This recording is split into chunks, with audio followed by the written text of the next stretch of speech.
안녕하세요. 김주현입니다. 네, 이번 시간에는 성격과 가치관에 대해서 말씀드리도록 하겠습니다. 어떤 사람들 보면은 뭐 되게 조용한 사람들도 있고, 또 어떻게 보면은 반대로 굉장히 시끄러운 사람들도 있고, 약간 방어적인 그런 태도를 자주 보이는 그런 사람이 있는가 하면 굉장히 공격적인 그런 사람들도 있죠. 그러면서 우리가 흔히 이야기하는 게, 야, 이런 직무에는 좀 이런 사람이 잘 어울려. 이러한 성격을 가진 사람이 더 잘 어울려. 이런 말들도 합니다. 뭐, 인사 업무를 한 사람들은 뭐, 어떤 경우에는 굉장히 적극적이고, 활발한 그런 성격이 맞는 경우도 있고요.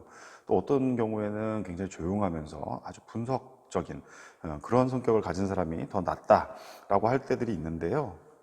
그렇다고 하면 과연 성격이라는 게 뭐길래 이런 이야기를 하는지에 대해서 살펴보도록 하겠습니다. 뭐 우리가 이제 성격에 대해서 이야기할 때 뭐 어떤 사람이 어떻게 행동도 하고 또 어떻게 생각을 하고 이런 거에 그 어떻게 있잖아요. 이것에 대해서 굉장히 많은 형용사를 사용하고는 합니다. 그래서 뭐 어떤 뭐 연구에 참여자들 같은 경우에는 뭐 그들이 알고 있는 그런 성격 특성들이 있잖아요. 뭐 이것들을 설명하기 위해서 624개의 형용사를 사용한 뭐 그런 경우도 있다고 합니다. 먼저 성격에 대해서 정의를 하자면 사람이 다른 사람들과 대응하고 소통하는 방식들의 총합이다라고 이해하면 좋겠습니다. 그렇지만 이제 이 조직행동론, 미시경영 조직론 이쪽에서는 우리가 이제 개인이 가지고 있는 어떤 그런 특성들 있잖아요. 이런 것들을 좀 측정 가능한 특성을 가지고 성격을 설명을 합니다. 이 성격에 관련된 이 초기의 연구들 있잖아요. 이런 경우에는 그랬었습니다. 이 개인의 행동을 설명하는 그런 지속적인 특징들 있잖아요. 계속 지속되는, 오래되는. 뭐 예를 들면 수줍다, 뭐 공격적이다, 순종적이다, 게으르다, 야망이 있다, 충직하다, 소심하다, 이런 식으로 구분을 해서 여기다가 이제 이름을 붙이려고 했었죠. 초기의 연구들 같은 경우에는요. 그래서 이제 어떤 사람이 어떤 다양한 상황에서 특정한 특징을 계속 드러내고 이것들이 시간이 지나도 계속적으로 유지될 때 이것을 갖다가 우리가 성격 특성이라고 합니다. Personality Trait이라고 하죠. 이 성격에 대한 이 측정 같은 경우에는 이제 다양한 조직에서 굉장히 많이들 사용하고 있습니다. 뭐 교과서에서는 이제 그 미국 사례를 많이 이야기를 하고 있는데 대한민국 같은 경우에도 성격을 좀 활용을 해서 뭐 채용이라든지 아니면 이제 조직의 어떤 문화를 바꾸는 어떤 조직 개발 프로그램이라든지 이런 데에서 성격을 측정해서 활용하는 경우가 점점 많아지고 있고요. 또 이 성격 측정 테스트 같은 경우에는 앞서 말씀드렸지만은 이 채용, 고용 결정을 하는 데 있어서도 어떠한 직무들이 있잖아요. 그 직무 특성을 고려했을 때 누가 좀 가장 적합하겠는가에 대한 이런 좀 정보를 줄 수 있다라는 것이죠.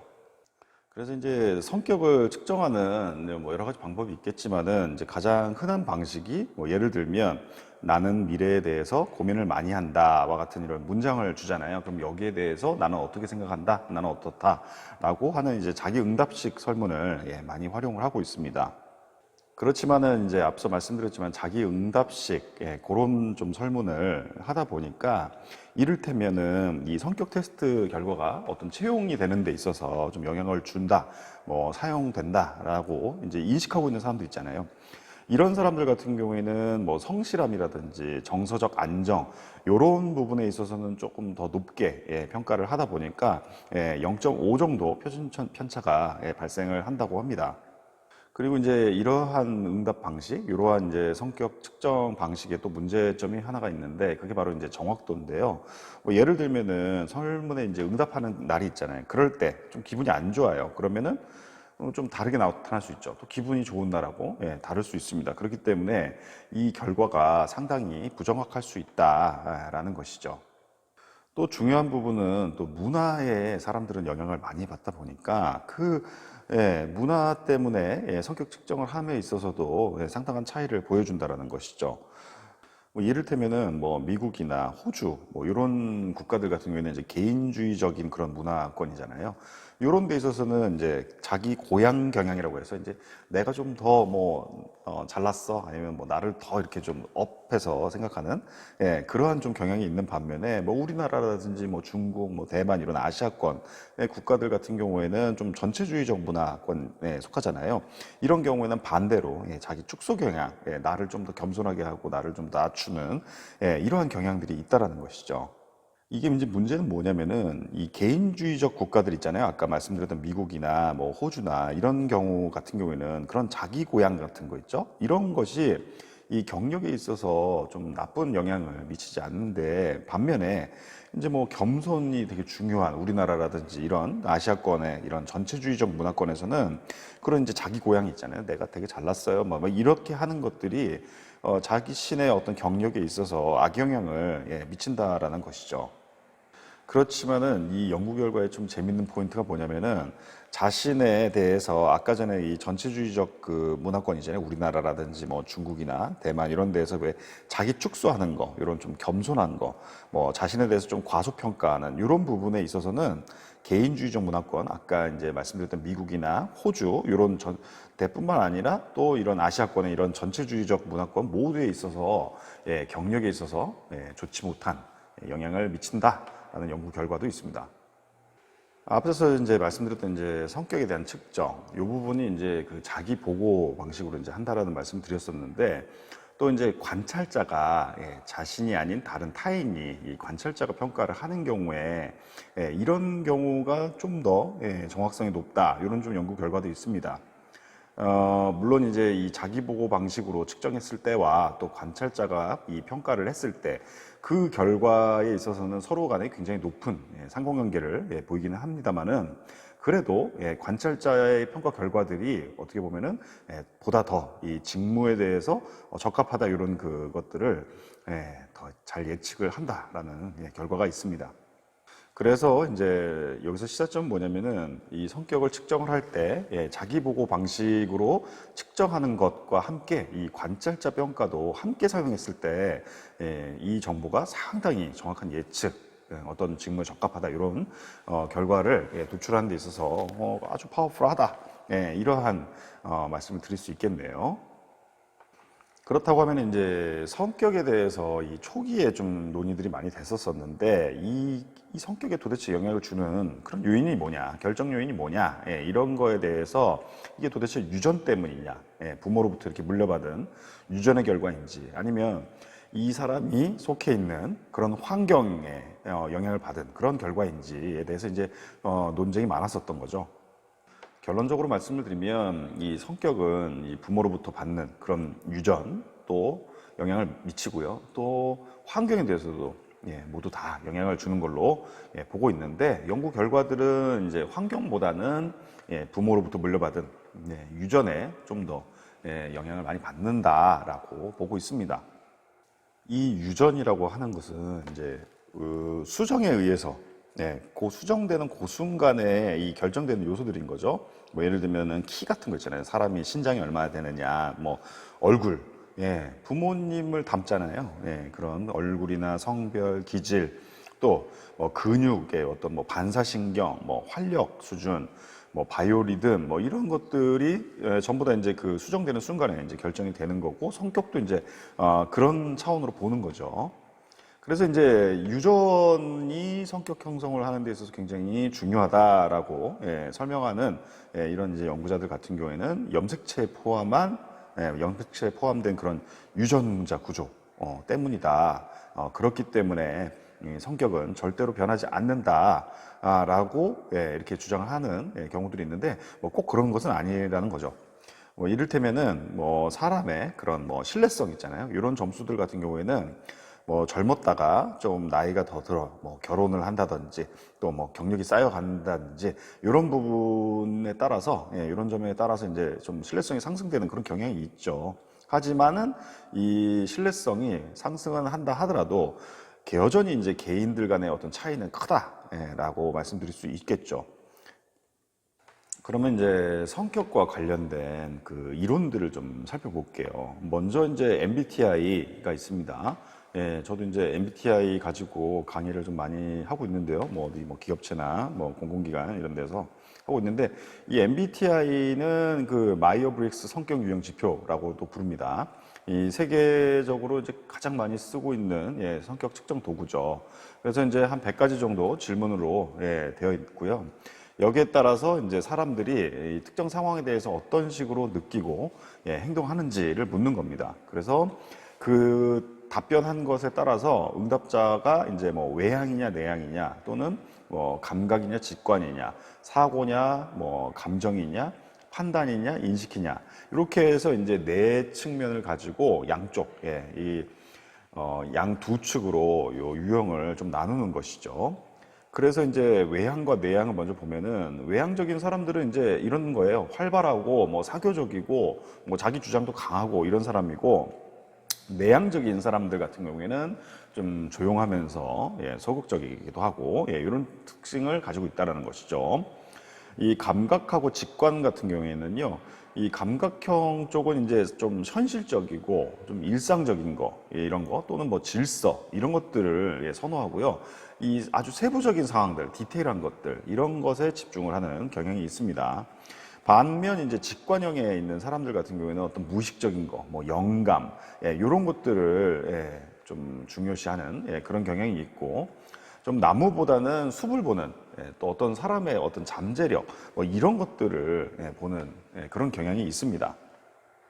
그리고 이제 세 번째 측면이 이제 사고하고 감정이 있는데요. 사고형에 있는 사람들 같은 경우에는 어떤 문제를 해결할 때 논리적이고 어떤 분석 이런 것들을 사용하는 반면, 이제 감정형에 있는 사람들 같은 경우에는 어떤 개인이 가지고 있는 어떤 가치 같은 거 있잖아요. value.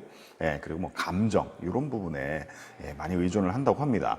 그리고 이제 마지막 네 번째가 이제 판단형이냐 인식형이냐 이렇게 구분을 하는데, 이 판단형에 있는 사람들의 가장 큰 특징은 통제력을 원합니다. 무언가를 컨트롤하고 싶어 해요. 그래서 이 세상을 바라볼 때 좀 질서정연하고 구조적인 것들을 원하는 거죠. 반면 그 인식형에 있는 사람들은 좀 유연하면서 좀 즉흥적인 이런 측면이 있습니다. 그래서 이제 뭐 제가 강의할 때 많이 소개하는 부분인데, 책상을 좀 보면은 좀 이해하기가 쉽다. 그래서 이 판단력이 굉장히 강한 사람들 같은 경우에는 뭐 책상이 굉장히 깔끔하게 잘 정리가 돼 있거나 혹은 거의 짐이 없어요. 근데 반면 이제 인식형에 있는 분들 같은 경우는 막 책상이 굉장히 어지럽고 복잡해 보이는 거죠. 하지만 그들 나름대로 그 안에서 또 잘 사용하는 그 룰이 있다라는 것이죠. 그래서 이제 그 MBTI 같은 경우는 이 네 가지에서 이 짝이 이렇게 있잖아요. 각각에서 어느 쪽에 해당되느냐. 그래서 그 네 가지의 그 결과들 있잖아요. 그거에 대한 조합으로 이제 성격 유형을 설명하게 되고, 이게 이제 전체적으로 16가지 유형이 됩니다. 저 같은 경우가 이제 ENTJ 성격을 가지고 있는데요. 뭐 예를 들면은 뭐 INTJ예요. INTJ는 그러니까 내향이면서 직관이고, 그러면서 사고형이면서 판단형인 뭐 이런 사람들 같은 경우의 특징은 이제 뭐 과학자형이라고도 많이 부르는데, 뭐 독창적인 생각을 갖고 있고 뭐 열정을 가지고 있는 그런 뭐 선지자 타입이다. 그러면서 또 의심도 많고 뭐 비판적이고 독립적이고 의지도 강하고 고집도 강하다. 특히 이제 요 MBTI에서 이제 그 NT가 들어가신 분들이 보면은 이렇게 좀 잘 믿질 않아요. 의심도 많고 뭔가 이렇게 사고 능력이 좀 뛰어나다고 해야 될까요? 이런 특징을 가진 사람들이 굉장히 많습니다. 또 ENFJ가 있어요. 그러니까 외향이면서 직관이고 또 감정형이면서 또 판단형인 이런 사람들 같은 경우에는 이제 선생님이거나 또는 리더인 경우들이 많죠. 관계를 굉장히 중요하게 생각해요. 사람들마다 사람 간의 어떤 관계를 되게 중요하게 생각하고, 동기도 높고 또 직관적이고 이상적이면서 도덕적이고, 그리고 이 ENFJ 같은 경우 굉장히 친절하신 분들이 많죠. 그리고 이제 ESTJ 같으면 뭐예요? 외향이면서 감각, 그러면서 사고형이면서 판단형. 이 사람들이 이제 조직가라고 이제 부르고, 뭐 사업가형이라고도 부르고 뭐 이러는데, 우리나라 기업에서 제가 이제 MBTI 이 진단, 이 검사를 많이 해보면은 보통 이제 기업의 팀장님들 뭐 이런 분들이 ESTJ가 엄청나게 많아요. ISTJ도 많고 ESTJ도 많은데, 이분들 같은 경우는 굉장히 현실적이고 그러면서 굉장히 논리적이고 또 분석적이고 또 결단력도 있고, 그래서 이제 사업이나 뭐 기술직 이런 것에 적합하다는 이야기를 합니다. 또 ENTP도 있는데요. 그러니까 외향이면서 직관이고 또 사고형이면서 인식형인 이런 경우에는요. 뭐 어려운 문제를 해결한 능력도 있지만은 반면에 좀 일상적인 것들 있잖아요. 그냥 사소한 이런 것들은 좀 경시하는 그런 경향이 있다라는 점입니다. 하지만 이제 MBTI는 또 비판도 많이 받습니다. 예를 들면 이 16가지 유형으로밖에 분류할 수 없다라는 게 한계인 거죠. 예를 들면은 또 뭐 네 가지 측면이 있었는데 어떤 사람이 뭐 외향이냐 내향이냐밖에 분류를 할 수밖에 없다라는 거죠. 사실은 이제 외향적이면서 내향적인 약간 때에 따라서 좀 다른 약간 중간에 계신 그런 분들도 많단 말이죠. 그리고 그것도 저 같은 경우에는 좀 나이를 먹으면서 좀 바뀌더라고요. 예를 들면 굉장히 어릴 땐 내향이었다가 나중에 이제 청년기 막 이렇게 가면서는 사실 이제 굉장히 또 외향이었어요. 그러다가 이제 40살이 넘어가면서 중년이 되니까 또 굉장히 또 내향적인 또 특성을 제가 또 많이 갖고 있게 되더라고요.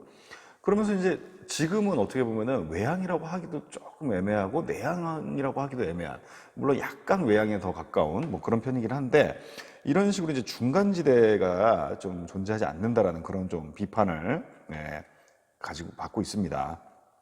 그리고 이제 그 측정치 자체에 대한 그 신뢰도, 이 부분에 대해서도 좀 문제가 있다라고 비판을 받고 있는데, 예를 들면 이 MBTI를 가지고 이제 평가를 여러 번 시행하면은 이 대부분 좀 종종 다른 결과를 얻는 경우도 많아요. 그러다 보니까 이것이 좀 신뢰도에 문제가 있지 않냐, 뭐 이런 좀 비판이 있고요. 또 결과의 어떤 해석이 좀 어렵다라는 부분도 분명히 있습니다. 그 이제 해석이 또 어렵죠. 그래서 그 뭐 예를 들면 이게 조합에 따라서 이 추가적인 의미들이 부여가 되는 경우도 있어요. 그냥 뭐 단순히 외향, 내향 이런 것들이 아니라 아까 전에 잠깐 말씀드렸죠. 그 왜 MT가 들어가신 분들이 보면은 좀 의심이 많고 막 이렇다라는 특징이 있다고 했잖아요. 이런 것처럼 이제 조합에 따라서 여러 가지 의미가 부여가 되다 보니까 전문적인 해석이 필요한 거죠. 그래서 이제 MBTI 같은 경우에도 그런 이제 해석 자격이 있고 또 이제 해석 자격들을 취득하고 나면은 이제 강사 자격을 또 받을 수가 있어요. 그런 식으로 좀 전문 해석을 할 수 있는, 전문적인 해석을 할 수 있는 그런 게 필요하다라는 거죠. 그러면서 또 진짜 큰 문제는 뭐냐면 MBTI를 가지고 그 이제 뭐 채용을 하거나 이런 회사들도 있어요. 이게 제가 꽤 오래됐는데 한 10년 전인가 5년 전인가 어떤 그 이제 인사 담당자들 그 모임에 이렇게 갔는데 거기서 이제 제 회사 이름은 거론하지 못하겠습니다만은 그 굉장히 큰 회사였어요. 우리나라에도 굴지에 꽤 좋은 회사로 알려져 있는 그런 회사였는데 이 신입사원들을 채용을 하는데 MBTI를 한다라는 거예요. 물론 이제 여러 가지 그 문항들 중에 이제 섞어서 이제 좀 들어간 모양인데, 문제는 뭐냐면 이 MBTI 결과가 직무 성과와 전반적으로 무관하다라는 게 큰 문제였습니다. 그러니까 이제 MBTI를 가지고 채용 어떤 그 고용 결정에 활용한다라는 것 자체는 어떻게 보면 상당히 위험한 발상이다라고 말씀드릴 수 있겠습니다. 그래서 제가 그때도 이제 그 담당하시는 그분이 이제 인사팀에 뭐 차장님인가 그러셨는데 좀 위험한 발상 같다. 이렇게 안 하시는 게 낫지 않을까. 그렇게 좀 어드바이스를 드린 기억이 나네요. 그리고 이제 MBTI보다 어떻게 보면은 더 좀 연구할 때 우리 리서치에서 많이 쓰고 있는 게 바로 빅5 성격 모델이 있습니다. 이 빅5 같은 경우에는 이제 모든 그 성격 요소에는 근본적으로 이 5가지의 성격 차원이 깔려 있다라고 합니다. 그래서 이 빅5는 앞에서 잠깐 말씀드렸지만 굉장히 많은 연구를 통해서 지지를 받고 있는 그러한 모델이기도 하고요. 어떤 이제 이 특성 점수들 있잖아요. 이런 거가 어떤 사람의 실제 상황에서 보이는 그런 여러 가지 행동들이 있잖아요. 그런 것들을 예측하는데 굉장히 유용하다라고 하고 있고요. 또 시간이 지나도 일상적인 편차를 제외하고는 상대적으로 변화가 적다. 그렇기 때문에 연구에 좀 많이 활용을 하고 있는 것 같아요. 이 5가지를 좀 소개를 해드리면 먼저 이제 성실성이 있습니다. 성실성은 이제 믿을 수 있는 정도, 뭐 신뢰도 이런 것들을 측정하는 것이고요. 이 성실성이 높은 사람들 같은 경우는 이제 책임감도 있고 좀 정리되어 있는 그런 생활 이런 것들도 하고요. 또 다른 사람이 봤을 때 좀 의지를 할 수도 있고 무언가를 할 때 상당히 꾸준함 이런 것들이 있죠. 그래서 이제 이 성실성이 낮은 사람들 같은 경우에는 좀 주의가 좀 산만한다라든지 좀 정리를 잘 못한다라든지 또 신뢰하기 좀 어렵다. 이런 특성들이 있습니다. 그리고 이제 정서적 안정성이 있어요. 정서적 안정성 같은 경우는 이제 이 스트레스를 견딜 수 있는 능력하고 좀 관련이 있습니다. 안정적인 사람들 있잖아요. 이런 사람들 같은 경우는 좀 차분하고 또 자신감도 있고, 이렇죠. 안정성이 있어요. 그래서 이런 점수, 안정성 점수가 높으신 이런 분들 같은 경우에는 보면은 좀 긍정적이고 낙관적인 그런 좀 가능성이 더 높습니다. 그래서 이 안정성 점수가 낮은 사람들보다는 전반적으로 행복한 그런 경향이 있고요. 반대의 이 정서적 안정성 이런 거에 그 반대 개념으로는 이제 뭐 신경질성이라고 이제 이런 표현들도 있습니다. 그리고 이제 이 정서적 안전성 이 점수가 안정성이 낮은 사람들도 있잖아요. 이런 사람들이 보이는 특징은 이제 굉장히 좀 신경질적인 그런 분들이 있잖아요. 또 이게 좀 경계심이 많은 이런 모습들을 보이는 분들. 그리고 또 스트레스 내성이 약하다. 뭐 이런 거 있잖아요. 뭐 스트레스에 좀 민감한 분들, 이런 분들이 많아요. 그러다 보니까 이제 좀 불안해하거나 걱정이 많거나 좀 우울하거나 또는 뭐 자신감이 없어 보이거나 이런 특징을 가지고 있습니다. 그리고 이제 외향성이 있는데요. 이 사람과에 있어서의 관계 있잖아요. 이 관계에 있어서 이 편안함을 느끼는 정도를 의미를 하는데요. 이 외향적인 사람들 같은 경우에는 뭐 사교적이고 적극적이고 또 부침성도 많고 이렇죠. 또 이런 사람들이 대체적으로 보면은 행복도가 높아요. 전반적인 행복도도 높고 때로는 이 야망, 큰 꿈 같은 거 있잖아요. 요런 이제 야망이 있는 그런 모습을 보이기도 합니다. 반면에 이제 이 외향성 점수가 낮으신 분들, 요런 이제 내향적인 사람들인 거죠. 이 사람들 같은 경우에는 이제 좀 생각이 깊고 또 내성적이고 좀 소심할 때도 있고 전반적으로 보면 좀 조용한 그런 모습들을 많이 보입니다. 또 개방성이 있는데요. 개방성 같은 경우는 이제 본인이 이제 관심을 가지고 있는 그런 범위, 그게 이제 좀 넓고 또 어떤 이제 새로운 것 이런 것에 대한 그런 좀 잘 빠져드는 그런 이제 매료되는 정도를 이런 것들 의미를 합니다. 그래서 이제 이 점수, 개방성 점수가 높으신 분들 같은 경우에는 좀 창의적인 분들이 많고 또 호기심도 많아요. 그러면서 미적 감각이 좀 예민한 이런 분들이 많이 계십니다. 그렇지만 이제 이 개방성 점수가 반면 낮은 분들도 계시죠. 이런 분들 같은 경우는 관습적인 거죠. 기존의 전통이라든지 이런 것들을 좀 잘 지키려고 하는 거, 그리고 이제 약간 일상적인 거, 이런 것들을 선호하시는 분들이 많이 계십니다. 마지막으로 이제 친화성이 있어요. 이게 이제 다른 사람을 존중하는 경향을 의미를 합니다. 그래서 이제 이 친화성이 높은 사람들 같은 경우는 이제 협동성이 높죠. 협동적이고 또 따뜻하고, 다른 사람들 대할 때 좀 따뜻하게 대하고 또 타인을 좀 잘 신뢰하는 이런 모습을 많이 보이시죠. 그렇고 또 이제 이런 이제 친화성이 높으신 분들 같은 경우에는 반대에 이 친화성이 낮은 사람들에 비해서 아무래도 이제 더 행복하다라고 느낄 수 있겠죠.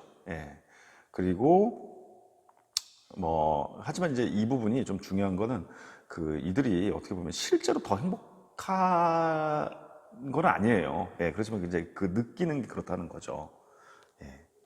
그리고 이제 뭐 사람들이 우리 뭐 학교에서도 마찬가지고 뭐 회사에서도 마찬가지고 뭐 예를 들면 팀을 짜서 뭐 그룹을 짜가지고 뭔가를 할 때 보면은 이런 부분을 좀 높으신 분들 있잖아요. 이런 좀 친화성이 높으신 분들이 보면 거의 1순위신 거죠. 왜냐면은 친화력이 있으니까 앞에서 말씀드렸던 좀 협동적이기도 하고 따뜻하기도 하고 또 타인을 잘 신뢰하기도 하고 이런 분들이 좀 함께 하고 싶잖아요. 그러다 보니까 항상 1순위가 되고요. 좀 친화성이 낮은 분들의 특징은 이제 차갑고 조금 적대적인 그런 모습들을 보이기도 하고요. 그래서 앞에서 말씀드렸던 뭐 팀을 짜서 뭔가를 할 때 보면은 좀 같이 하기 싫은 이런 경우들이 많죠.